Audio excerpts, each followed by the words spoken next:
ఓం శాంతి 8/1/1986 అవ్యక్త బాప్దాదా యొక్క మధుర మహావాక్యాలు. ధరిత్రి యొక్క హోలీ సితారాలు, భూమి పైన ఉండే పవిత్ర సితారాలు.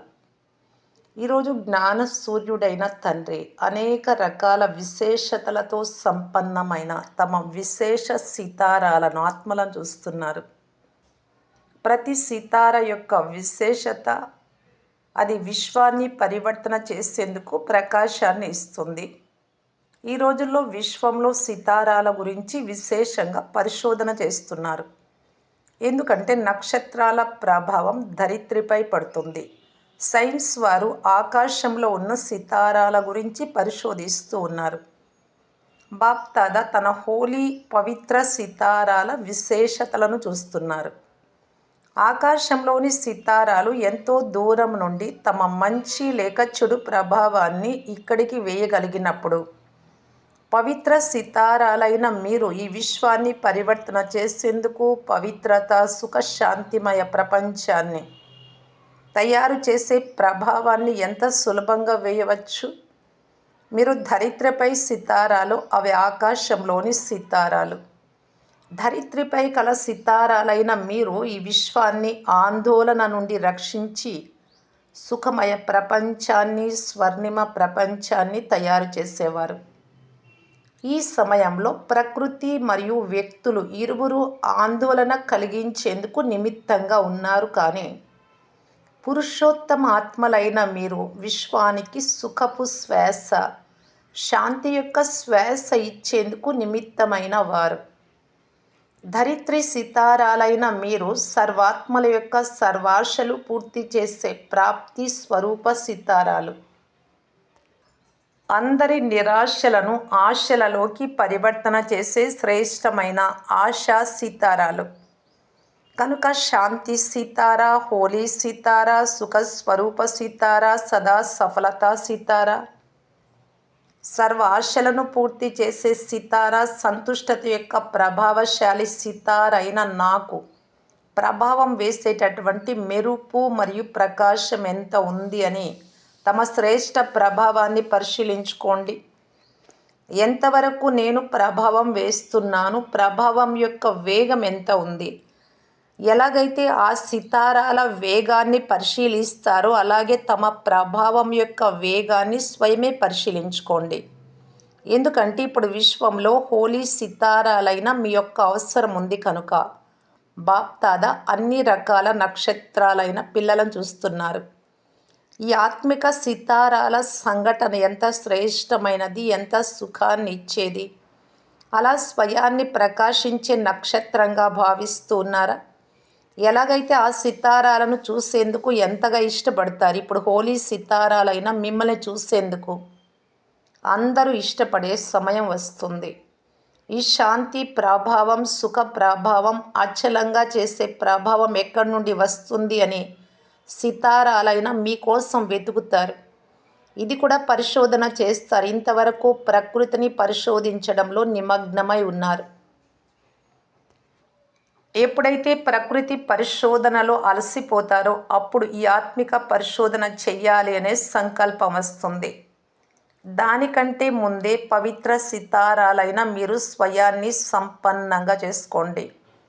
ఏదైనా ఒక గుణాన్ని, శాంతిని కానీ, శక్తిని కానీ, ఏదో ఒక విశేషతను తమలో నింపుకునేందుకు విశేషంగా తీవ్ర వేగంతో ఏర్పాట్లను చేసుకోండి. మీరు కూడా పరిశోధన చేయండి. అన్ని గుణాలైతే ఉండాలి, కానీ కనీసం ఒక గుణం యొక్క విశేషతతో స్వయాన్ని విశేషంగా అందులో సంపన్నం చేసుకోవాలి. ఎలా అయితే ఆ డాక్టర్లకు సాధారణ వ్యాధుల గురించి జ్ఞానం ఉంటుంది, ఎంబీబీఎస్ చేసి ఉంటారు, కానీ ఏదో ఒక దాని గురించి విశేష జ్ఞానం ఉంటుంది. ఆ విశేషత కారణంగా కంటి డాక్టర్గా, హార్ట్ డాక్టర్గా ఇలా ప్రసిద్ధమవుతారు. కావున సర్వగుణ సంపన్నంగా అవ్వాల్సిందే. అయినా సరే ఒక విశేషతను విశేష రూపంలో అనుభవంలోకి తీసుకొస్తూ, సేవలోకి తీసుకొస్తూ ముందుకు వెళ్తూ ఉండండి. భక్తి మార్గంలో కూడా ప్రతి దేవి యొక్క మహిమలో ప్రతి ఒక్కరి విశేషత వేరువేరుగా మహిమ చేయబడుతుంది. ఆ విశేషత అనుసారంగానే పూజలు కూడా జరుగుతాయి. ఎలా అయితే సరస్వతిని విశేషంగా విద్యాదేవి అని అంటూ భావిస్తారు మరియు పూజిస్తారు. శక్తి స్వరూపమే కానీ విద్య యొక్క దేవి అని విశేషత చెప్తూ పూజిస్తారు. సంతోషం ఇచ్చినందుకు సంతోషి మాత అంటారు. లక్ష్మిని ధనదేవి అని అంటూ పూజిస్తారు. అలా తమలో సర్వగుణాలు సర్వశక్తులు ఉన్న ఒక్క విశేషతలో విశేషంగా పరిశోధన చేసి స్వయాన్ని ప్రభావశాలిగా తయారు చేసుకోండి. ఈ సంవత్సరంలో ప్రతి గుణాన్ని ప్రతి శక్తిని పరిశోధన చేయండి. 1986లో విశేషంగా ఈ మురళి నడిపించారు బాబా. ప్రతి గుణం యొక్క సూక్ష్మతలోకి వెళ్ళండి. ఆ సూక్ష్మతతో ఆ గుణం యొక్క మహానతను అనుభవం చేయగలరు. స్మృతి యొక్క స్థితులను, యోగం యొక్క స్థితులను, పురుషార్థం యొక్క స్థితులను సూక్ష్మంగా పరిశోధన చేయండి. లోతుల్లోకి వెళ్ళండి. లోతైన అనుభూతులను చెయ్యండి. అనుభవము అనే సాగరం యొక్క లోతులోకి వెళ్ళండి. కేవలం పైన అలలలో తేలియాడే అనుభవీలుగా అవ్వడం ఇది సంపూర్ణ అనుభవం కాదు. ఇంకా అంతర్ముఖులుగా అయ్యి గుహ్య అనుభవాల రత్నాలతో బుద్ధిని నిండుగా చేసుకోండి. ఎందుకంటే ప్రత్యక్షత యొక్క సమయం సమీపంగా వస్తోంది. సంపన్నంగా అవ్వండి, సంపూర్ణంగా అవ్వండి. అప్పుడు సర్వాత్మల ముందున్న అజ్ఞానం అనే పరదా తొలగిపోతుంది. మీ సంపూర్ణత ప్రకాశంతో ఈ పరదా స్వతహాగానే తెరుచుకుంటుంది. కనుక పరిశోధన చేయండి, సర్చ్ లైట్గా అవ్వండి. అప్పుడే గోల్డెన్ జూబ్లీని జరుపుకున్నారు అని అంటారు. గోల్డెన్ జూబ్లీ యొక్క విశేషత ప్రతి ఒక్కరి ద్వారా అందరికీ ఇదే అనుభవం కావాలి. దృష్టి ద్వారా కూడా సువర్ణభరిత శక్తుల అనుభూతి కలగాలి. ఎలాగైతే లైట్ కిరణాలు ఆత్మలను గోల్డెన్గా చేసేందుకు శక్తినిస్తున్నాయి, అలా ప్రతి సంకల్పము ప్రతి కర్మ గోల్డెన్గా ఉండాలి. గోల్డ్గా తయారు చేసేందుకు నిమిత్తమైన వారు ఈ గోల్డెన్ జూబ్లీ సంవత్సరంలో స్వయాన్ని పారస్నాథుని పిల్లలైన మాస్టర్ పారస్నాథులుగా భావించండి. ఎటువంటి ఇనుము సమానమైన ఆత్మ అయినా కానీ పారస్ బంగారు యొక్క సాంగత్యంతో ఇనుము కూడా పారస్గా అయిపోవాలి. ఇది ఇనుము, వీరు మారరు అని ఆలోచించకండి. నేను పారస్ అని భావించాలి. పారస్ కర్తవ్యమే ఇనుమును కూడా పారస్గా చేయడం. ఇదే లక్ష్యాన్ని మరియు ఇదే లక్షణాన్ని సదా స్మృతిలో ఉంచుకోండి. అప్పుడు హోలీ సితారాల ప్రభావం విశ్వం యొక్క దృష్టిలోకి వస్తుంది. ఇప్పుడైతే ఫలానా సితార వస్తుంది అని పాపం భయపడుతున్నారు. తర్వాత హోలీ సితారాలు వస్తున్నాయని సంతోషిస్తారు. విశ్వంలో నలువైపులా హోలీ సితారాల మెరుపు అనుభవం అవుతుంది. అందరి నోటి నుండి భాగ్యశాలి సితారాలు, సఫలత సితారాలు వచ్చేశారు అనే మాటలు వెలువడతాయి. సుఖశాంతులనిచ్చే సితారాలు వచ్చేశారు. ఇప్పుడైతే టెలిస్కోపులు తీసుకొని చూస్తారు కదా, తర్వాత దివ్య నేత్రమైన 3వ నేత్రంతో మీ నక్షత్రాలను చూస్తారు. కానీ ఈ సంవత్సరం తయారయ్యే సంవత్సరం. మంచి రీతిలో ఏర్పాట్లు చేయండి. అచ్చా, ప్రోగ్రాంలో ఏం చేస్తారు? బాప్దాదా కూడా వతనంలో దృశ్యాన్ని ఇమర్జ్ చేశారు. దృశ్యం ఏంటి? కాన్ఫరెన్స్ జరిగే స్టేజ్పై అయితే ఉపన్యసించే వారిని కూర్చోబెట్టారు కదా. కాన్ఫరెన్స్ స్టేజ్ అనగా స్పీకర్ల స్టేజ్, మాట్లాడేవారి స్టేజ్. ఈ రూపురేఖలను తయారు చేస్తారు. మీరు టాపిక్పై అయితే సదా ఉపన్యసిస్తూనే ఉంటారు, చాలా బాగా చేస్తారు. కానీ ఈ గోల్డెన్ జూబ్లీలో ప్రసంగించే సమయం తక్కువగా ఉండాలి, ప్రభావం ఎక్కువగా ఉండాలి. అదే సమయంలో వేరు స్పీకర్లు తమ ప్రభావశాలి ఉపన్యాసాన్ని చేయొచ్చు. దాని రూపురేఖలు ఎలా ఉండాలి? ఒకరోజు విశేషంగా అరగంట కోసం ఈ ప్రోగ్రాం పెట్టండి. మరియు ఎలాగైతే బయటి వారు లేక విశేషంగా ఉపన్యాసం ఇచ్చేవారు ఉపన్యాసం ఇస్తారు, భలే అది నడిచినా కానీ అరగంట కొరకు ఒకరోజు స్టేజ్ పైన భిన్న వయస్సు కలవారు అనగా ఒక చిన్న బాలుడు, ఒక కుమారి, ఒక పవిత్రమైన యుగల్ జంట ఉండాలి. ప్రవృత్తిలో ఉండే ఒక యుగల్, గృహస్థంలో ఉండే జ్ఞానిలు ఒక యుగల్ జంట ఉండాలి, ఒక వృద్ధుడు ఉండాలి. ఈ భిన్న భిన్న అయినటువంటి వారందరూ చంద్రుడి ఆకారంలో స్టేజ్పై కూర్చోవాలి. స్టేజ్ యొక్క లైట్లు ఎక్కువగా ఉండకూడదు, సాధారణంగా ఉండాలి. ఒక్కొక్కరు 3 నిమిషాలలో ఈ శ్రేష్ఠ జీవితం, బ్రాహ్మణ జీవితం, జ్ఞాని జీవితం తయారయ్యేందుకు ఏ గోల్డెన్ వర్షన్స్, బంగారు మహావాక్యాలు తండ్రి నుండి లభించాయో, దేని ద్వారా జీవితాన్ని తయారు చేసుకున్నారో ఆ విశేషమైన గోల్డెన్ వర్షన్స్ను వినిపించాలి. పిల్లల కొరకు ఏ మహావాక్యాలు లభించాయో, చిన్న కుమారుడు అనగా బాలుడు లేక బాలిక, బ్రహ్మకుమార్ బ్రహ్మకుమారి వినిపించాలి. కుమారి జీవితానికి ఏ గోల్డెన్ వర్షన్స్ లభించాయి, బాల బ్రహ్మచారి యుగల్స్కు ఏ గోల్డెన్ వర్షన్స్ లభించాయి, అలాగే ప్రవృత్తిలో గృహస్థంలో ఉండే ట్రస్టీ ఆత్మలకు బాబా ఏ మహావాక్యాలు గోల్డెన్ వర్షన్స్ ఇచ్చారు, వృద్ధులకు ఏ గోల్డెన్ వర్షన్స్ ఇచ్చారు అని వారు 3 నిమిషాలు చెప్పాలి. కానీ చివరిలో గోల్డెన్ వర్షన్స్ను స్లోగన్ రూపంలో మొత్తం సభలోని వారితో చెప్పించాలి. ఎవరిదైతే మాట్లాడే టర్న్ ఉంటుందో వారిపై విశేషంగా లైట్ ఉండాలి. అప్పుడు స్వతహాగా అందరి అటెన్షన్ వారి వైపు వెళ్తుంది. సైలెన్స్ ప్రభావం ఉండాలి. ఏదైనా డ్రామా చేసినప్పుడు ఎలా ఉంటుందో అటువంటి దృశ్యమే ఉండాలి. ఉపన్యాసం కావచ్చు కానీ దృశ్యం రూపంలో ఉండాలి. కొద్దిగానే మాట్లాడాలి, 3 నిమిషాల కంటే ఎక్కువ మాట్లాడకూడదు. ముందే తయారై ఉండాలి. రెండవ రోజు మళ్ళీ ఇవే రూపురేఖలతో భిన్న భిన్న వర్గాల వారిది ఉండాలి.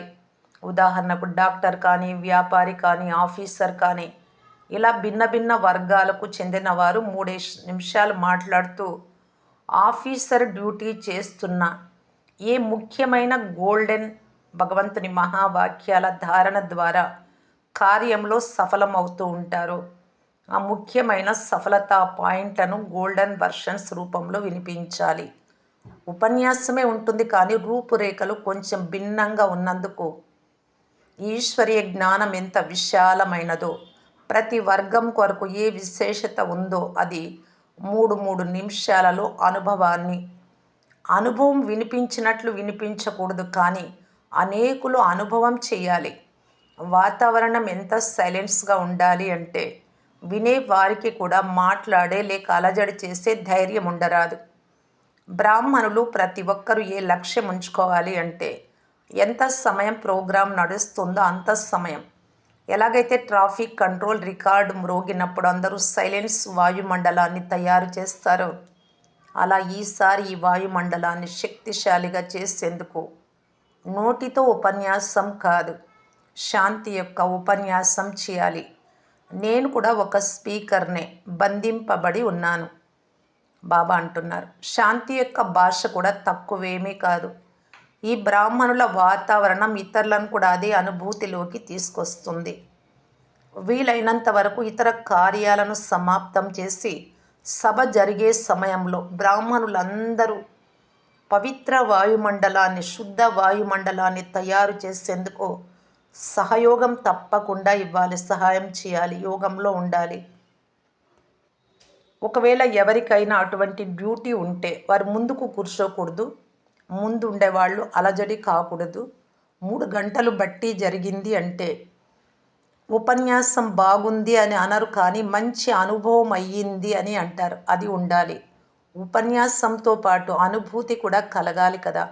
వచ్చే బ్రాహ్మణులందరూ మేము బట్టీకి వెళ్తున్నాము అని భావించి రావాలి.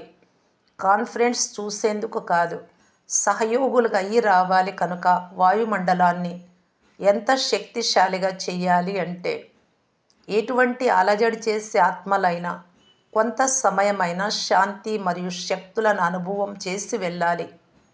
ఇది 3000 మంది సభ కాదు, ఫరిస్తాల సభ అని అనిపించాలి. కల్చరల్ ప్రోగ్రాం జరిగినప్పుడు భలే నవ్వండి, సంతోషంగా ఉండండి కానీ కాన్ఫరెన్స్ జరిగే సమయంలో శక్తిశాలి వాతావరణం యోగం ద్వారా ఉండాలి. అప్పుడు మిగతా వచ్చేవారు కూడా అదే విధంగా మాట్లాడతారు. వాయుమండలం ఎలా ఉంటుందో అలాగే మాట్లాడితే మిగతా వారు కూడా అదే వాయుమండలంలోకి వచ్చేస్తారు. అందుకు కొంత సమయంలో ఎక్కువ ఖజానాని ఇచ్చే ప్రోగ్రామ్ను తయారు చేయండి. షార్ట్ అండ్ స్వీట్గా ఉండాలి. ఒకవేళ మన బ్రాహ్మణులు నెమ్మదిగా మాట్లాడినట్లయితే మిగతా బయట వారు కూడా నెమ్మదిగా మాట్లాడతారు. అచ్చా, ఇప్పుడు ఏం చేస్తారు? స్వయాన్ని విశేషమైన సితారాగా ప్రత్యక్షం చేసుకుంటారు కదా. కనుక ఈ గోల్డెన్ జూబ్లీ సంవత్సరాన్ని విశేషంగా స్వయాన్ని సంపన్నంగా మరియు సంపూర్ణంగా చేసుకునే సంవత్సరంగా జరుపుకోండి. ఆందోళనలోకి రాకండి, ఆందోళనలోకి తీసుకురాకండి. ఆందోళన కలిగించే ప్రకృతే చాలా ఉంది. ప్రకృతి తన కర్తవ్యాన్ని చేస్తూ ఉంది. మీరు మీ పని చెయ్యండి. అచ్చా, సదా హోలీ సితారాలుగా అయి విశ్వాన్ని సుఖశాంతిమయంగా చేసేవారు. మాస్టర్ పారస్ నాతులుగా అయి బంగారు ప్రపంచాన్ని తయారు చేసేవారు. అందరినీ పారస్గా చేసేవారు. సదా అనుభవాల సాగర లోతుల్లో ఉండే అనుభవాల రత్నాలను స్వయంలో జమ చేసుకునేవారు. సర్చ్ లైట్గా అయ్యి అజ్ఞానమనే పరదాను తొలగించేవారు. ఇలా తండ్రిని ప్రత్యక్షం చేసే విశేషమైన రత్నాలకు బాప్దాదా ప్రియ స్మృతులు మరియు నమస్తే. టీచర్లతో క్రొత్త ప్రపంచాన్ని తయారు చేసే కాంట్రాక్టును తీసుకున్నారు కదా. కావున సదా క్రొత్త ప్రపంచాన్ని తయారు చేసేందుకు క్రొత్త ఉత్సాహము, క్రొత్త ఉల్లాసం సదా ఉంటుందా, లేక విశేషమైన సమయంలో మాత్రమే ఉల్లాసం వస్తుందా? అప్పుడప్పుడు వచ్చే ఉత్సాహ ఉల్లాసాలతో క్రొత్త ప్రపంచం స్థాపన కాదు. సదా ఉత్సాహ ఉల్లాసాలు ఉన్నవారే క్రొత్త ప్రపంచాన్ని తయారు చేసేందుకు నిమిత్తంగా అవుతారు. క్రొత్త ప్రపంచానికి ఎంత సమీపంగా వస్తూ ఉంటారో అంత క్రొత్త ప్రపంచం యొక్క విశేష వస్తువుల విస్తారం జరుగుతూ ఉంటుంది. క్రొత్త ప్రపంచంలోకి వచ్చేవారు కూడా మీరే, తయారు చేసేవారు కూడా మీరే. కనుక తయారు చేయడంలో శక్తులు కూడా ఉపయోగపడతాయి. సమయం కూడా పడుతుంది. కానీ శక్తిశాలి ఆత్మలు ఎవరైతే ఉన్నారో వారు సదా విఘ్నాలను సమాప్తం చేసి ముందుకు వెళ్తూ ఉంటారు. కనుక మీరు ఇటువంటి క్రొత్త ప్రపంచానికి పునాది. ఒకవేళ పునాది అసంపూర్ణంగా ఉంటే బిల్డింగ్ ఏమవుతుంది? కనుక క్రొత్త ప్రపంచాన్ని తయారు చేసే డ్యూటీలో ఎవరైతే ఉన్నారో వారు కష్టపడి పునాదిని పక్కాగా చేయాలి. 21 జన్మల వరకు బిల్డింగ్ ఉండే విధంగా పక్కాగా చేయాలి. కనుక మీ 21 జన్మల బిల్డింగ్ తయారు చేసుకున్నారు కదా. అచ్చా, సెకండ్ గ్రూప్తో తండ్రి హృదయ సింహాసన అధికారి ఆత్మలము అలా అనుభవం చేస్తూ ఉన్నారా? ఈ సమయంలో బాబా హృదయ సింహాసన అధికారులుగా ఉన్నారు. తర్వాత విశ్వరాజ్య అధికారులు. ఎవరి హృదయంలో అయితే ఒక్క తండ్రి స్మృతి ఇమిడి ఉంటుందో వారే హృదయ సింహాసన అధికారులుగా అవుతారు. ఎలాగైతే తండ్రి హృదయంలో సదా పిల్లలు ఇమిడి ఉంటారో అలా పిల్లల హృదయంలో సదా మరియు స్వతహాగా తండ్రి స్మృతి ఉండాలి. తండ్రి తప్ప ఇంకేముంది? కనుక సింహాసన అధికారులము అనే నశ మరియు సంతోషంతో ఉండండి. అచ్చా, వీడ్కోలు సమయంలో గురువారం ఉదయం 6 గంటలకు నలువైపులా ఉన్న స్నేహి సహయోగి పిల్లలపై సదా వృక్షపతి తండ్రి యొక్క బృహస్పతి దశ ఉండనే ఉంది. ఈ బృహస్పతి దశలోనే శ్రేష్టంగా చేసే సేవలు ముందుకు వెళ్తూ ఉన్నారు. స్మృతి మరియు సేవ రెండింటిలో విశేష సఫలతను ప్రాప్తి చేసుకుంటూ ఉన్నారు. అలాగే చేసుకుంటూ కూడా ఉంటారు. పిల్లలకు సంగమ యుగమే బృహస్పతి సమయం. ప్రతి గడియ సంగమ యుగానికి బృహస్పతి అనగా భాగ్యశాలి. అందువలన మీరు భాగ్యశాలురు, భగవంతుడికి చెందినవారు, భాగ్యాన్ని తయారు చేసేవారు, భాగ్యశాలి ప్రపంచానికి అధికారులు. ఇటువంటి సదా భాగ్యశాలి పిల్లలకు ప్రియ స్మృతులు మరియు గుడ్ మార్నింగ్. ఓం శాంతి.